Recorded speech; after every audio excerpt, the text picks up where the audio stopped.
आज हमारे साथ मौजूद है एनसीपी के नागपुर प्रेसिडेंट दुनेश्वर पेठे जी। इनसे बात करने की कोशिश करेंगे कि आने वाले विधानसभा चुनाव में किस तरीके से एनसीपी परफॉर्म कर सकती है और ख़ास तौर पे ईस्ट नागपुर में एनसीपी का किस तरीके का वर्चस्व या रुतबा रह सकता है, क्योंकि यहाँ पे बहुत बड़े बड़े कंटेंडर्स हैं, जैसे कृष्णा भाऊ खोपड़े भी है। हम लोग दुनेश्वर पेठे सर से बात करने की कोशिश करेंगे, उनको पूछेंगे कि वो क्या सोचते हैं। सर, बहुत बहुत शुक्रिया हमारे लिए वक्त निकालने के लिए। सर, जैसे कि आप पूरे नागपुर के प्रेसिडेंट हैं, किस तरीके से देखते हैं सर आने वाला विधानसभा चुनाव है, एनसीपी किस तरीके से लड़ सकती है? अब जिस प्रकार से लोकसभा के जो रिजल्ट आए और नागपुर में भी लोकसभा में भाजपा को जो करारी मात मिली या वोट कम हुए, उस अंदाज से वही ऐसा लग रहा है कि विधानसभा में भी महाराष्ट्र में बहुत अच्छे तरीके से महाविकास आघाड़ी अच्छी तरीके से लड़त देंगी और अच्छी सीटें चुन के आएगी। रही बात पूर्व नागपुर की, पूर्व नागपुर में एक 15 साल से भाजपा का आमदार है, तो वो भाजपा के आमदार होने के वो है, सत्ता भी है, आज 10 साल से उनके हाथ में सत्ता है। वो सत्ता रहने के बावजूद भी यहाँ के पूर्व नागपुर के लोगों को किसी भी प्रकार का उसका फायदा नहीं। जैसे कि एक आमदार होता है, एक आमदार हर एक पूर्व नागपुर की जनता के घर का एक सदस्य होना चाहिए। उन्होंने उस घर की नीड क्या है, उस घर में बहुत सारे ग्रेजुएशंस और अच्छे एजुकेशंस लेके बच्चे अपने घर पे बैठे हुए हैं, उसका किसी भी प्रकार का सर्विस का कोई ये नहीं किया। और चाहते तो ये 15 सालों में एक आमदार ने अगर चाहता तो उसके विधानसभा क्षेत्र से एक अच्छे जो जितने बेरोजगार हैं उनको कम से कम साल के 5-5 हज़ार 6-6 हज़ार लोगों को भी अगर नौकरी दिलाते तो यहाँ की 15 सालों में पूर्व नागपुर की जो बेरोजगारी है कम से कम एक 25-30 हज़ार लोगों को यहाँ पे नौकरी मिल सकती थी, लेकिन ऐसा हुआ नहीं।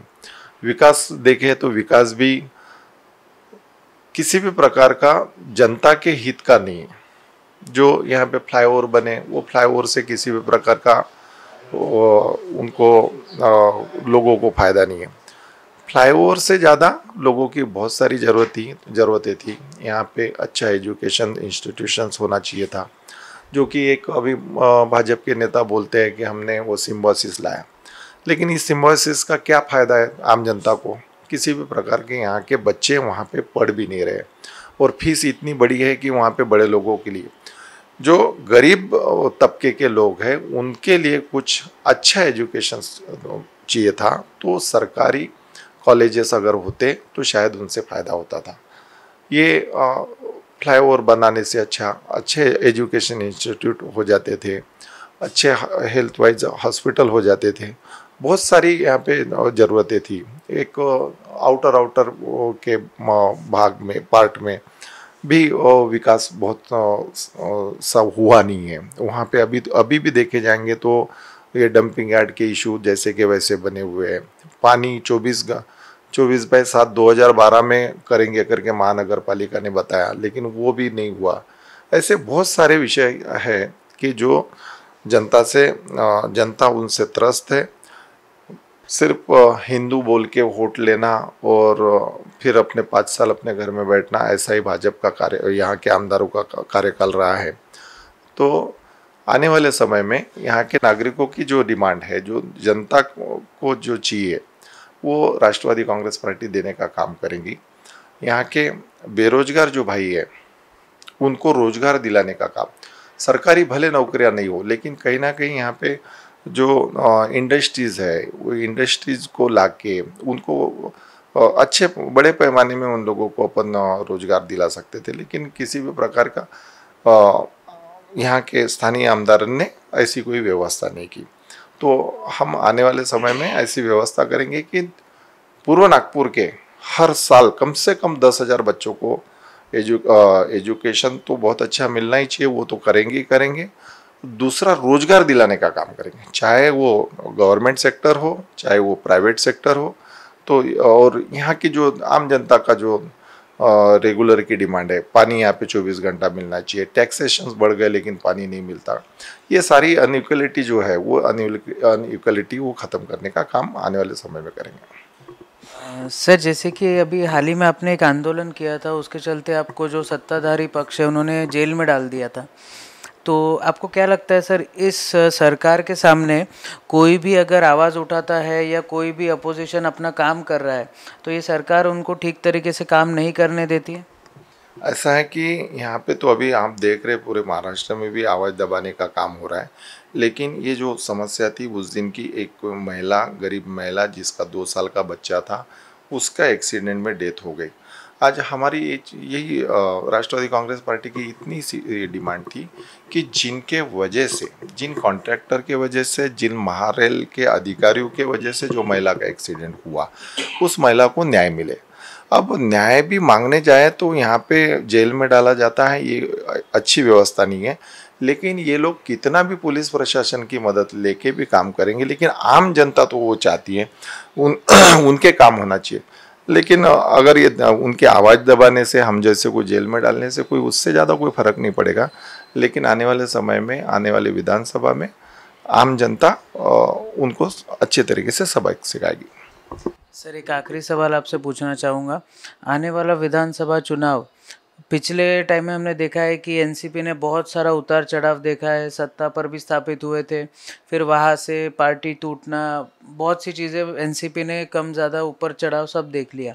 सर, आपको क्या लगता है किस तरीके से आप अपने कार्यकर्ताओं को मोटिवेट करेंगे और किस तरीके से महाविकास आघाड़ी इस इलेक्शंस में आगे बढ़ेगी? मैं पिछले 3 साल के पहले आदरणीय शरद चंद्र पवार साहब ने मेरे को, और प्रदेश अध्यक्ष जयंत पाटिल साहब, अनिल देशमुख साहब, इन्होंने मुझ पर जवाबदारी डाली। उस जवाबदारी आते से ही हमने पूरे नागपुर शहर में विविध समाज के, यानी हर समाज का व्यक्ति राष्ट्रवादी कांग्रेस पार्टी शरद पवार गठ के साथ में जोड़ने का काम किया। तो उस वजह से हमने, जहाँ से सारे शहर में तो काम हुआ ही हुआ, लेकिन सबसे ज़्यादा हमने पूर्व नागपुर में भी काम किया। पूर्व नागपुर से मैं 10 साल से नगर सेवक भी रहा हूँ। उस वजह से यहाँ पे सारे समाजों के साथ में उठना बैठना, रहना, जाना आना, उनके दुख दर्द में है ही है। यहाँ पे छत्तीसगढ़ी समाज है, छत्तीसगढ़ी समाज, तेली समाज, ये सारे समाजों को जोड़ने का काम हमने किए। हमने समाज के हर तबके के लोग राष्ट्रवादी कांग्रेस पार्टी में लिए।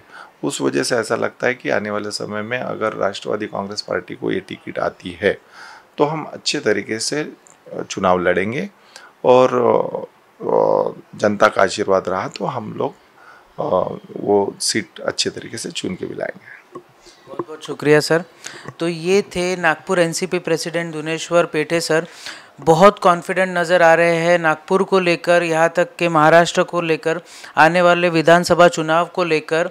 अब आने वाला विधानसभा चुनाव में ऊंट किस करवट बैठता है ये हम लोग वक्त आने पर देखेंगे, पर इस बार का इलेक्शन बहुत ही दिलचस्प होने वाला है। कैमरामैन प्रवीण सूर्यवंशी के साथ मैं शांतनु अग्रवाल, महाराष्ट्र टीवी 24।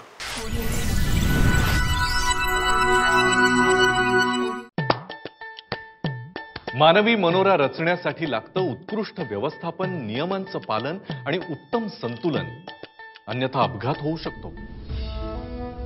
त्याचप्रमाणे निसर्गाचं संतुलन बिघडल्याने पर्यावरणाला धोका होऊन भूस्खलन, दरड कोसळणे असे भीषण अपघात होतात। त्यात जीवित व वित्तहानी होऊन अनेकांचे संसार उद्ध्वस्त होतात। हे टाळण्यासाठी निसर्गाचे रक्षण करणे ही आपली जबाबदारी आहे। तसेच डोंगरापासून सुरक्षित अंतरावर वस्ती करणे गरजेचे आहे। भूस्खलन प्रवण क्षेत्रांबाबत कायम सतर्क राहणे आवश्यक आहे। डोंगरावरची झाडे झुकणे, पाण्याखालची माती वाहून जाणे या भूस्खलनाच्या प्रारंभिक खुणा असू शकतात। या संबंधित सूचना संबंधित विभागाला दिल्या पाहिजेत, जेणेकरून जीवितहानी टळू शकेल। निसर्गाचं संतुलन व नियमांचं पालन केल्यानेच आपलं आणि निसर्गाचं रक्षण होऊ शकतं। आपत्ती व्यवस्थापन, आयुष्याचे संवर्धन। आपत्ती व्यवस्थापन, मदत व पुनर्वसन विभाग, महाराष्ट्र शासन।